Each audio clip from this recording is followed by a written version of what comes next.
Responde Dios siempre nuestras oraciones. Mi nombre es Carlos Corrales y es de lo que vamos a estar hablando en esta ocasión. Al respecto, hemos dicho siempre que la oración es o más bien que la oración es más que un medio de comunicación. Es el medio que nos permite entrar a la presencia de Dios para tener comunión, para tener compañerismo, para pasar un tiempo de calidad con Él y no tan solamente pedir.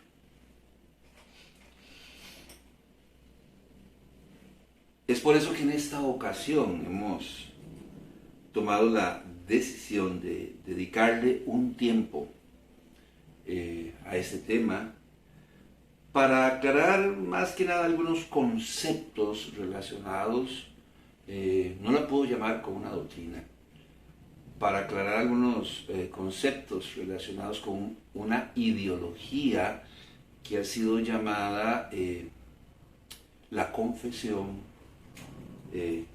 positiva. Los padres de la confesión positiva, usted los conoce, todos los conocemos. Algunos son de nacionalidad argentina, otros inclusive costarricense, o por lo menos la promueven, de ciudadanía norteamericana, en fin. Pero los padres de la confesión positiva, los mismos que promueven la doctrina de la prosperidad, afirman que cuando oramos, lo único que nosotros tenemos que hacer para asegurarnos que Dios responda todas y cada una de nuestras peticiones sin reservas y sin restricciones es tener fe. O sea, es tener fe no en quién se tiene fe, sino solamente tener fe. Indicando con esto que la oración tiene un poder. Inclusive han escrito cantidad de libros acerca del tema, el poder de la oración. Ellos afirman que la oración tiene el poder de lograr que el Señor nos dé cualquier cosa que nosotros le pidamos y cuando se la pidamos. No en el tiempo de Dios ni conforme a la voluntad de Dios, sino conforme a nuestro corazón, conforme a nuestra voluntad y por supuesto conforme a nuestro tiempo. Surge la pregunta, ¿es esto realmente cierto? Solamente así, de manera express, le indicamos a Dios el tamaño, el color, el tiempo en que nos debe dar las cosas y el Señor así, nomás, nos da todo lo que nosotros le pidamos. ¿Es esto realmente cierto? Bueno, yo no sé si la han notado ya, pero nosotros decimos siempre, ¿y qué dice la palabra de Dios al respecto? Bueno, al respecto yo he descubierto que la palabra de Dios dice que Dios es soberano sobre todas las cosas. Primera de Timoteo capítulo 6, versículo 15. Nos dice el apóstol Pablo, la cual a su tiempo mostrará el bienaventurado y solo soberano Rey de Reyes y Señor de Señores. Algo que andamos proclamando muy a menudo. Y hablamos de Dios como el Rey de Reyes por encima de todos los demás. Y el Señor de Señores, o sea, el Creador, el Dueño, el Amo sobre todas las cosas. Bueno, eso es lo que dice la palabra de Dios acerca de Dios. Dios es soberano sobre todas las cosas. Por lo tanto, según Daniel en el capítulo 2, en el versículo 21, Él muda los tiempos y las edades. Pone reyes y quita reyes. Da sabiduría a los sabios y ciencia a los entendidos. ¿Me escuchó? Dios es soberano, entonces Dios pone reyes. A quien quiere pone y a quien quiere quita, cuando Él quiera. Dice que Él le da la sabiduría a los sabios, pero también la palabra de Dios dice en el libro de los Salmos, en el capítulo 33, en el versículo 10, que de cuando en cuando Él suele trastornar el consejo de los sabios. Dice el salmista: Jehová hace nulo el consejo de las naciones y frustra las maquinaciones de los pueblos. Jehová hace nulo, trastorna el consejo de los sabios, de los pueblos, de las naciones, de las gentes, de los soberanos. Yo no sé si usted recuerda en Daniel, cuando Daniel fue llamado para interpretar el sueño de Nabucodonosor. Ningún sabio en Babilonia fue capaz de interpretar el sueño. Solamente un hombre, Daniel. Porque el Señor nubla el consejo de los sabios. Porque Él es soberano sobre todas las cosas. Esto quiere decir que cuando estamos hablando de la soberanía de Dios, estamos hablando de que Dios tiene el control sobre todas las cosas. Si bien Dios ha establecido ciclos, como el ciclo de la vida, por ejemplo, el ciclo hidrológico relacionado con la lluvia, por ejemplo, entre otros, llueve cuando Dios quiere y cuando no quiere, no, porque Él es soberano.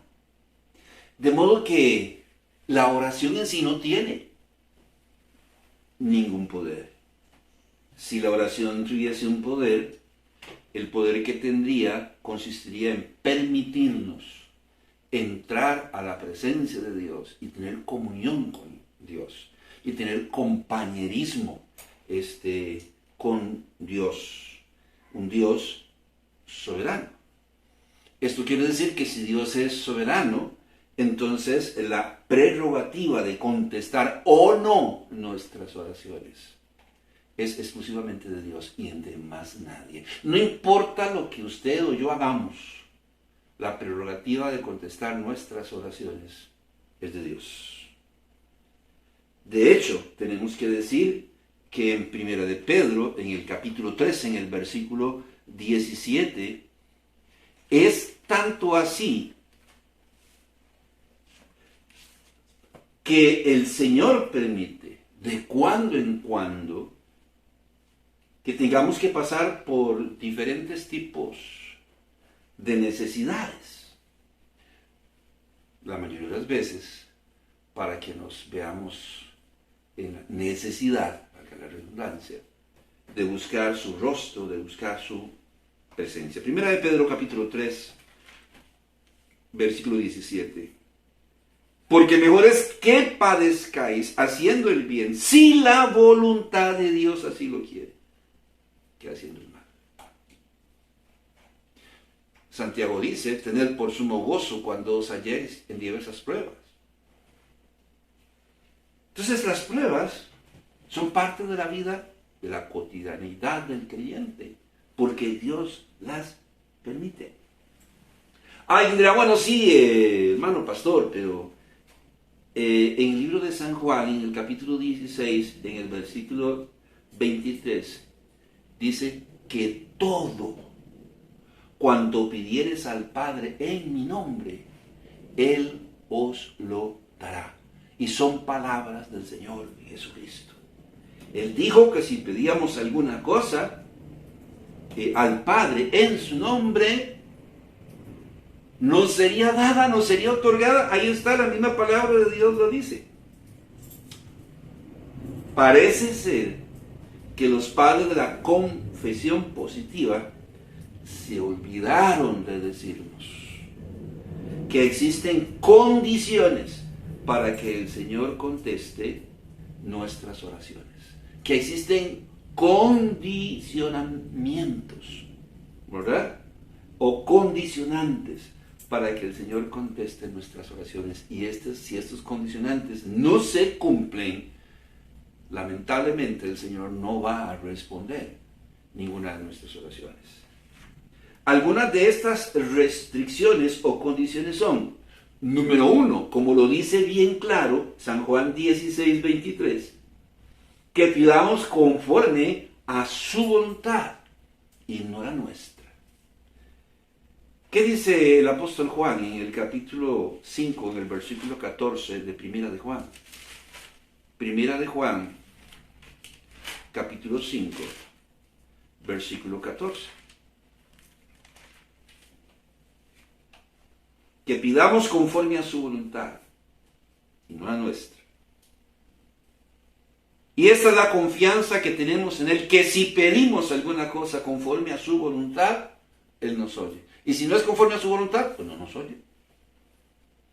No os unáis en yugo desigual con los incrédulos, pero ahí está la jovencita orando por el basquetbolista de su colegio, ese joven de 2 metros 10, fornido, guapo, de ojos azules, y diciendo, Señor, yo estoy enamorado de este joven, y yo lo quiero para mí. Pero resulta que es incrédulo. ¿Usted cree que Dios va a escuchar a esta joven? Pues le voy a decir que no. Porque Él no quiere que nos unamos en yugo desigual con los incrédulos. Punto. Número 1. Número 2. Cuando oramos, debemos esperar en el tiempo de Dios y no en el nuestro. Y no sé si usted recuerda el pasaje en Eclesiastés, en el capítulo 13, en el versículo 1 al 8. ¿Qué nos dice Eclesiastés? Que todo tiene su tiempo debajo del sol. Tiempo para nacer, tiempo para morir, tiempo para sembrar, tiempo para cosechar, tiempo para construir, tiempo para destruir, tiempo para llorar, tiempo para estar alegre. Todo tiene su tiempo. Y el que controla y domina el tiempo, ¿quién es? Es Dios. Es el que conoce el pasado, el presente y el futuro de todos los seres vivos. De manera que cuando oramos debemos esperar en el tiempo de Dios y no en el nuestro. Nos dice el apóstol Pablo en el libro de Gálatas que una vez que llegó el tiempo, el Señor nació. Y nació de una virgen. Para redimirnos de nuestros pecados. ¿Cuándo? En el tiempo de Dios. Son muchos los casos que se conocen donde esto quedó fehacientemente demostrado. Jacob es uno de esos casos, pues el Señor le había dicho a sus padres, prácticamente desde su concepción o cuando se dieron cuenta que había gemelos en el vientre de su madre, y justo antes de nacer, el Señor dice, sí, yo sé que son 2. No pueden nacer al mismo tiempo, debe nacer uno primero y después el otro. Era costumbre ya en aquella época que el primero, el primogénito, tenía el derecho de ser el sucesor de su padre en el clan familiar, con todo lo que esto podría significar. Pues bien, la palabra de Dios dice en Génesis, en el capítulo 25, en el versículo 23, el mayor servirá al menor. ¿Cómo? Sí, contrario a lo establecido por la ley de los hombres en aquella época, dice el Señor, yo le voy a dar el derecho a la primogenitura al menor, al que nazca de segundo. Era palabra de Dios, era una promesa de Dios. Es claro que aunque Esaú tenía, el mayor, los derechos de primogenitura por nacimiento, el Señor puso a Jacob, el segundo, por encima de Esaú. Sin embargo, aunque Jacob lo sabía, Jacob no esperó en el tiempo de Dios y quiso hacer las cosas a su manera y en su tiempo. Por eso en determinada circunstancia, cuando su hermano Saúl, que era un ferviente cazador, venía del campo y con las manos vacías y con sed y hambre, Jacob le preparó su platillo preferido, un plato de lentejas. Y le ofreció un plato de lentejas por el derecho de primogenitura a Esaú. Y pretendió comprarle a su hermano los derechos de primogenitura. Más tarde, le pudo haber comprado los derechos de primogenitura, pero era un asunto entre ellos. Para poder ratificar este asunto, Esaú tenía que ser bendecido por su padre. Y a sabiendas de esto, Jacob pretendió engañar a su padre. Y fue a preparar con su madre un cabrito como le gustaba a su papá. Y se puso la ropa de su hermano Esaú, para oler como su hermano Esaú. Y se puso unas pieles en los brazos, porque Esaú era muy velludo, para que cuando su papá lo tocase dijera, bueno, se siente como Esaú, huele como Esaú, se oye como Jacob, pero se siente como Esaú y huele como Esaú. Y Isaac le bendijo y quedó ratificado que los derechos de primogenitura ahora eran de Jacob. Jacob no supo confiar en el tiempo de Dios y quiso ayudar a Dios adquiriendo por otro camino su derecho de primogenitura. Él no supo confiar en el tiempo de Dios, por lo que sufrió y padeció. Y tuvieron que pasar más de 21 años para ver la promesa de Dios cumplida en su vida. Recuerda, se quería casar con una de las dos hermanas o hijas de Balaam. ¿Recuerda Balaam? Labán, sí, gracias. De Labán, ¿se acuerdan? Y le metieron gato por liebre, porque él quería a la menor. Pero la noche después de la boda, o el día siguiente después de la boda, descubrió que con quien se había casado era con Lea, la mayor. Y ya había trabajado un montón de tiempo por eso. Ahora tuvo que trabajar 7 años más para poder casarse con la mujer que él amaba. Y después 7 años más para poder tener las ovejas y todo lo que él necesitaba para poder independizarse de su suegro. 21 años por no confiar en el tiempo de Dios. Número 3. Cuando oramos debemos primero clamar al Padre. San Juan 16, 23, lo mencionamos hace un instante. Sí, claro, vamos a recibir la respuesta a nuestras oraciones. Pero debemos considerar las restricciones que Dios pone para ello. Y en San Juan 16, 23 dice que todo lo que pidieres, ¿a quién dice? Al Padre. En su nombre, Él nos lo dará. Tal y como lo hizo el Señor Jesucristo. Por ejemplo, seguro el Señor que oraba muy bonito, porque los apóstoles le dicen, Señor, enséñanos a orar, así como tú oras. Y el Señor dice, bueno, está bien. Y comienza a enseñarles y darles las instrucciones. Y les dice, bueno, vosotros oraréis así. ¿Cómo? Padre. Cuando Él enseñó a sus discípulos a orar, la primera instrucción que les dio es que debían llamar o clamar a quien, al Padre, con quien tienen una relación, quien es soberano sobre todas las cosas, quien es el Dios Altísimo. Y les enseñó, bueno, está bien, yo les voy a enseñar. La primera cosa que deben saber es que deben clamar al Padre. Por ejemplo, usted recordará la resurrección de Lázaro. Ya tenía 4 días de muerto, ya es día. Y el Señor dice, quiten la roca. ¿Cómo? Pero quiten la roca. que obstruye la gruta o la cueva, donde la tumba donde está sepultado Lázaro. Y llama a Lázaro.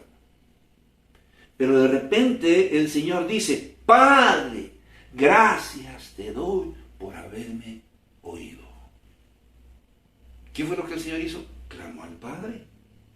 Cuando ora por sus discípulos y todos los creyentes de todas las épocas, en el libro de San Juan, en el capítulo 17, en el versículo 1, ¿cómo oró el Señor? Estas cosas habló Jesús, y levantando los ojos al cielo dijo: Padre, la hora ha llegado. En San Juan 17:1. Estas cosas habló Jesús, y levantando los ojos al cielo dijo: Padre, la hora ha llegado. Glorifica a tu Hijo, para que también tu Hijo te glorifique a ti. Cuando oró en el monte Getsemaní la noche que fue arrestado, recuerda, estaba muy triste y se retira y le dice a Pedro y a otros de los discípulos: mire, estoy orando aquí, yo voy a ir más adelante, estoy muy angustiado. Y va, y usted recuerda qué fue lo que el Señor hizo: Padre, si es posible, pasa de mí esta copa, pero que no sea como yo quiero, sino como tú.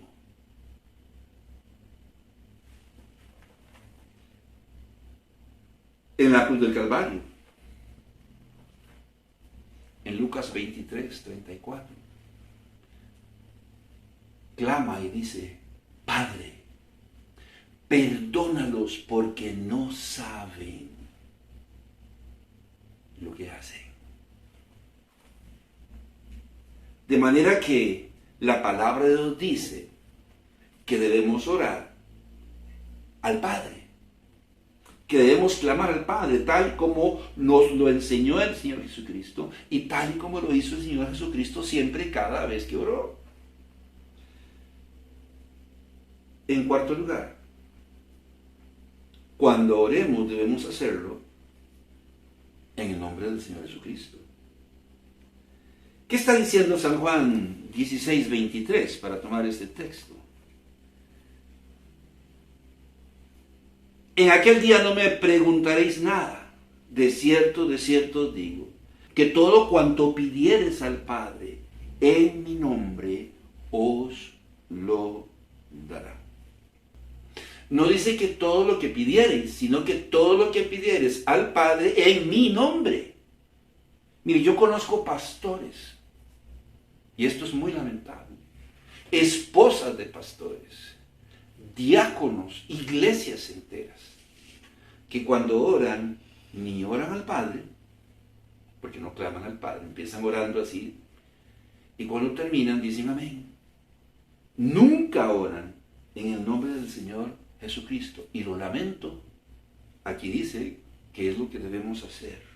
Y no lo dice una vez, lo dice reiteradamente en San Juan 14:14, en San Juan 15:16. Dice que tenemos que cerrar nuestras oraciones en el nombre del Señor Jesucristo, porque fue Él quien murió en la cruz del Calvario por el perdón de nuestros pecados. Número 5. Cuando oramos, debemos hacerlo con las manos limpias.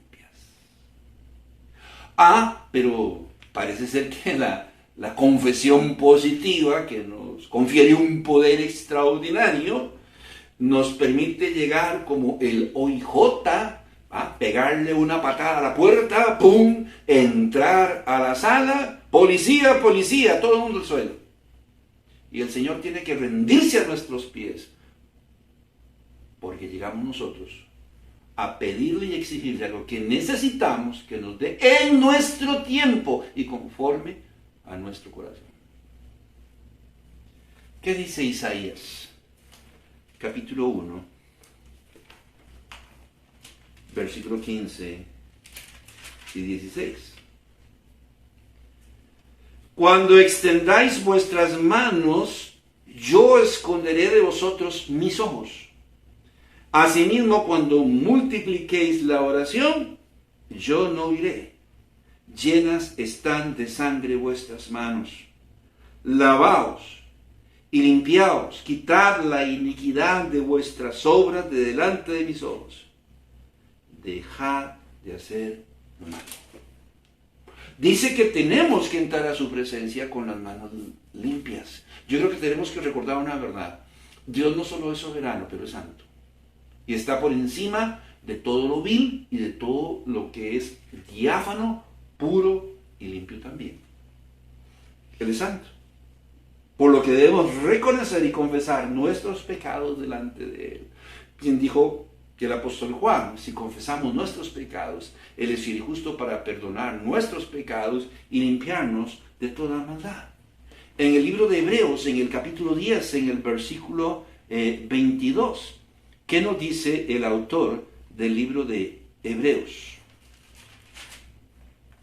¿Que podemos entrar a la presencia de Dios? Por supuesto.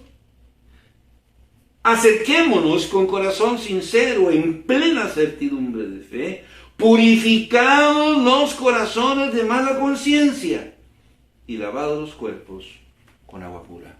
Claro que tenemos acceso a la presencia de Dios, pero dice cuando tengamos una limpia conciencia. Esto incluye el resentimiento. Esto incluye la amargura y la intolerancia hacia las demás personas, hacia los demás. Él no va a oírnos si hay pecado. Isaías 59:2, si no lo hemos aprendido, pues apréndalo hoy.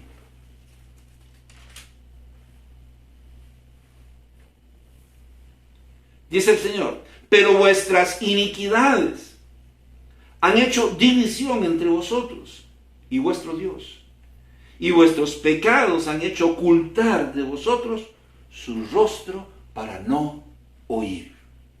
Ahí está. Más claro no canta un gallo.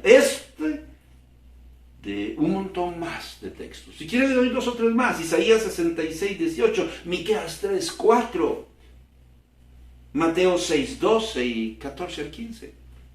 Para mencionar algunos textos donde la palabra de Dios dice, lo siento, pero si hay pecado, usted viene ante mi presencia con las manos sucias, óigame, lo lamento.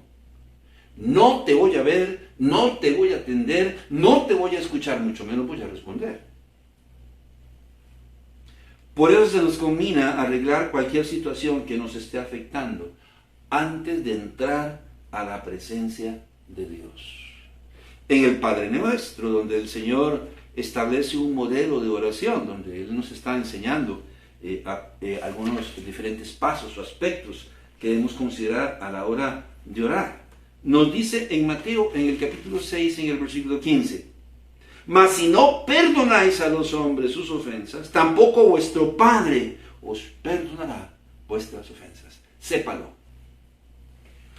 Que si usted tiene problemas con su esposo, con su esposa, con sus hijos, los hijos tienen problemas entre ellos o con sus padres, o usted tiene problemas con su pastor, con la amiga, con la compañera, con el vecino y están agarrados, dice el Señor, mire, si existe este tipo de situación y ustedes no son capaces de manejar el perdón, de perdonar, de ejercer el perdón, no voy a oír. Empezando porque no los voy a perdonar. Y si no los voy a perdonar, el pecado inhibe el actuar de Dios en nuestra vida. Como si fuera poco, el apóstol Pedro, en el capítulo 3 de Primera de Pedro, en el versículo 7, dice, vosotros maridos igualmente vivid con ella sabiamente, dando honor a la mujer como a vaso más frágil, y como a coheredera de la gracia de la vida, para que vuestras oraciones no tengan estorbo. Por eso se nos conmina a arreglar cualquier situación que esté afectando, que ni siquiera podamos entrar a la presencia de Dios para pedirle. Usted puede arrodillarse, usted puede golpearse el pecho, usted puede llorar, pero si no ha arreglado el asunto del pecado, Dios no va a oír. no va a atender, menos va a responder. Hoy los padres de la confesión positiva y la doctrina de la prosperidad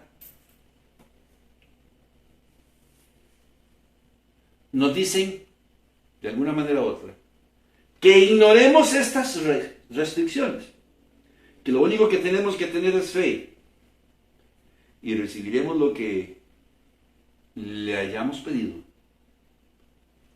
no importa cómo vivamos. No importa.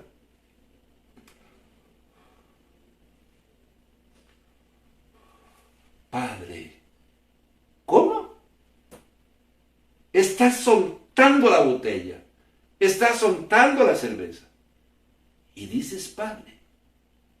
Si eso es así, entonces el narcotraficante que tiene un altar en su casa y le ruega y le pide a Dios y da sus diezmos y sus ofrendas a la iglesia, oiga, está bendecido por Dios, con razón su negocio está tan próspero. No es así. Pareciera ser que los padres de la confesión positiva y la doctrina de la prosperidad nos quieren así. La pregunta es ¿para qué? Bueno, si nos tienen contentos, vamos a acudir a sus iglesias, ¿cierto? Y cuando lleguemos a su iglesia o a sus iglesias y nos tienen tan contentos, con todo el respeto del mundo hacia su persona, nos meten la mano en la cartera, en la bolsa del pantalón y nos sacan el dinero. ¿Sabe qué es lo curioso? Que si tuviéramos fe, pediríamos al Padre. Lo haríamos en el nombre del Señor Jesús. Pediríamos conforme a su voluntad y en su tiempo, confesando nuestros pecados y arreglando cualquier situación antes de entrar a su presencia. Porque esto es lo que dice la palabra de Dios que debemos hacer. Y la fe es creer que todo lo que Dios ha dicho en su palabra es la verdad absoluta. Así que si realmente yo tengo fe, voy a creer lo que Dios dice en su palabra. Voy a pedir al Padre en el nombre del Señor Jesús, voy a confesar mis pecados y arreglar cualquier situación antes de entrar a su presencia. Voy a pedir conforme a su voluntad y en su tiempo. Parece ser que los padres de la confesión positiva y la doctrina de la prosperidad, y lo repito una vez, lo que pretenden es que sigamos atados a los viejos rudimentos de la carne y del mundo, conforme a los designios de Satanás. No importa cómo vivamos, en tanto tengamos fe, no importa. Dios se verá en la necesidad de respondernos conforme a nuestro corazón, sin la necesidad de vivir vidas que le agraden al Señor. Cada vez hay más irrelevancia dentro del cristianismo, dentro de las iglesias. Y aquí hay una razón del por qué eso es así.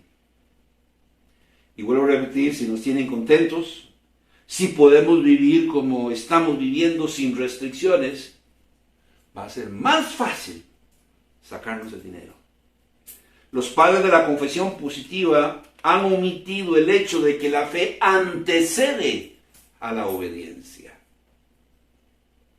O bien sea, la fe debe llevarnos a la obediencia, la fe debe llevarnos a la santidad. ¿Qué clase de fe nos hace multimillonarios? Nos sana de todas nuestras enfermedades, pero no nos permite ni obedecer ni andar en santidad.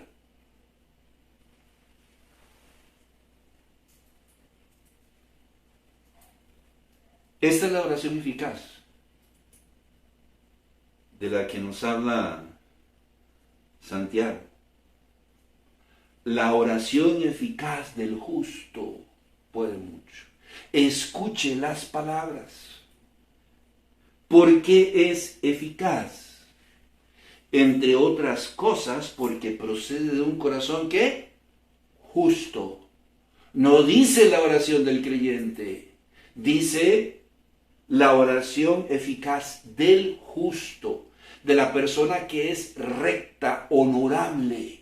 ¿Recuerda usted los padres de Juan el Bautista? Dice que andaban irreprensibles en la palabra de Dios. Esta es la oración eficaz. Aquella que contempla el asunto del pecado como un asunto prioritario y nos motiva a vivir vidas separadas de lo que a Dios no le agrada. Yo estoy seguro que usted anda en la calle y de repente le da hambre, le da apetito. Y usted se encuentra en la esquina, ahí, en un cruce de vías, una persona con un carrito, un trabajo muy honorable, y hay muy buenos, vendiendo carnitas. Usted dice, aquí está, eso es muy común en diferentes países, en nuestro país tal vez no es la excepción. Y de repente usted se acerca porque el olor lo atrae. Y usted va a comprar unas carnitas, unos tacos de birria, no sé. Y de repente usted ve como este señor tiene un recipiente de agua.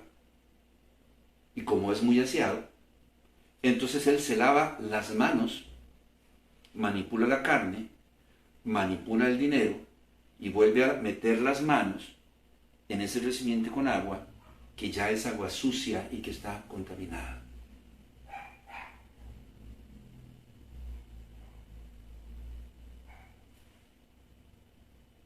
No compramos carnitas.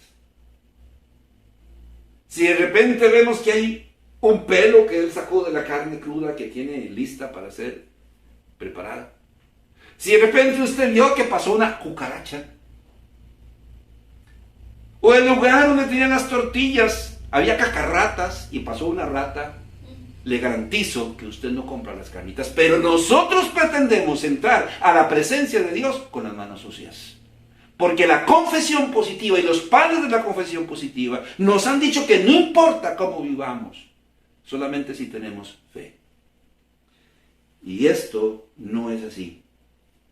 La palabra de Dios dice en el libro de Santiago, vamos a estar hablando en un segundo capítulo, confesaos vuestras ofensas unos a otros y orad unos por otros para que seáis sanados. ¿Cuándo seremos sanados? Cuando clamemos a Dios con las manos limpias. Y está diciendo, si tienen un problema, arréglenlo. Confesaos vuestras ofensas unos a otros y orad unos por otros para que seáis sanados. Por favor, la irrelevancia bíblica está causando estragos dentro del cristianismo. No nos dejemos engañar. Dios es soberano sobre todas las cosas. Y el único que tiene la prerrogativa de contestar nuestras oraciones. Hay algún atrevido que dice, pues yo declaro, en el nombre de Cristo y por los méritos de la sangre de Cristo, yo declaro. ¿Sabe qué dice Isaías en el capítulo 43, en el versículo 13? Aún antes que hubiera día, yo era. Y no hay quien de mi mano libre. Lo que hago yo, ¿quién lo estorbará? En el capítulo 45, en el versículo 7 de Isaías. Que formo la luz y creo las tinieblas. Que hago la paz y creo la adversidad. Yo, Jehová, soy el que hago todo esto. Por último, en el capítulo 46, en el versículo 10, dice el Señor, que anuncio lo por venir desde el principio y desde la antigüedad, lo que aún no era hecho, que digo, mi consejo permanecerá y haré todo lo que quiero. Porque puede hacerlo. Porque es soberano. Porque es el creador, dueño, amo y señor de todo cuanto existe. El único sabio Dios. Y hace las cosas como quiere y en su tiempo, no el nuestro. Mi nombre es Carlos Corrales. Le esperamos en el próximo capítulo con la pregunta, ¿responde Dios todas nuestras oraciones? Que el Señor le bendiga.